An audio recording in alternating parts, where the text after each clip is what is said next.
They hated my garage paint, so I covered the whole house in chrome and mirrors. The trouble started with a bucket of paint. I'd chosen a vibrant sunflower yellow for my garage door, a splash of joy in our cookie-cutter suburb where every house wore shades of beige or gray. I thought it'd brighten the street, maybe even spark a smile. I was wrong.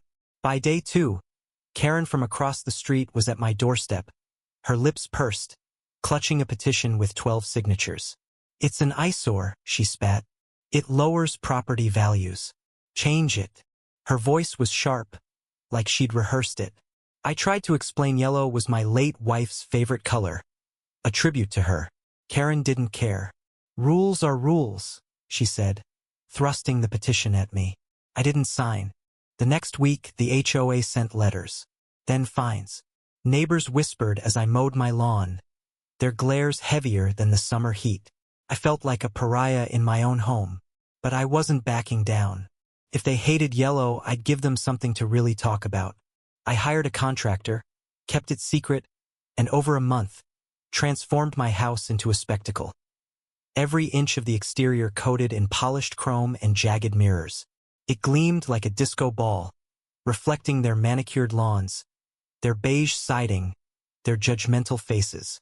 The day it was finished, I stood on my porch, heart pounding, waiting for their reaction. Karen was first. She stormed over, her face a mask of fury, screaming about community standards and blinding hazards. The mirrors threw her reflection back at her, distorted and fragmented. "You're a menace," she yelled, jabbing a finger at me. I leaned against my porch rail, calm but burning inside. "You wanted conformity," I said. "Now you see yourselves in it." Neighbors gathered, some gawking, others murmuring support for her. Not me. The air was electric, like a storm about to break. Then came Tom, the quiet widower next door, who'd never signed Karen's petition.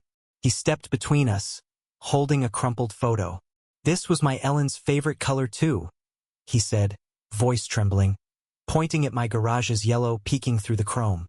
"She'd have loved this fight." His words hit like a punch. Karen faltered, her rage flickering. Tom wasn't done. "You're all so busy policing paint.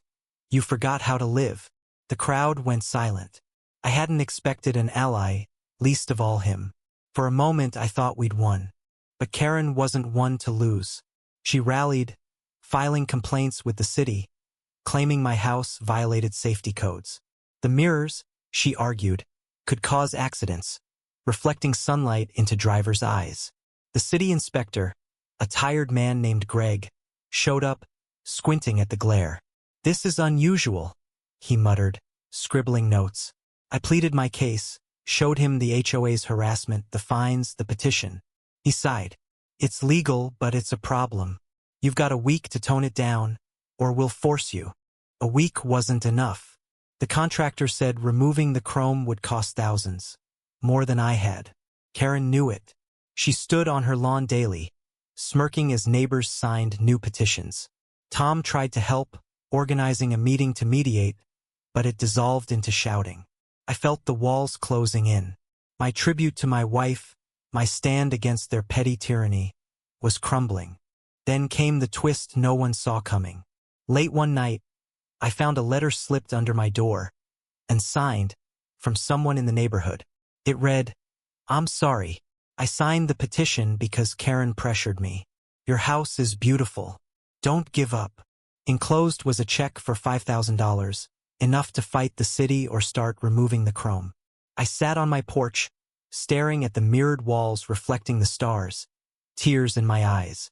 Someone saw me, but it was too late. The city's deadline loomed. I couldn't afford the legal battle, and the anonymous donor's money wouldn't cover everything. I made the call. The contractor returned, stripping the chrome, the mirrors, the defiance. By the end, my house was bare, gray like the rest. Karen watched, triumphant. Tom brought me coffee, his eyes sad. "You fought," he said. "That's enough." But it wasn't. I'd lost more than paint. I'd lost the last piece of her. The street went quiet again, beige and orderly. Karen's victory was complete, but I noticed her avoid my gaze.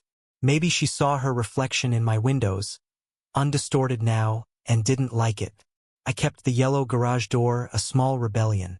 The anonymous letter stayed in my drawer, a reminder that not everyone conformed. Was I wrong to fight their rules with such reckless defiance? Or was Karen's crusade against my freedom the real crime? Share your thoughts on justice, community, and standing your ground.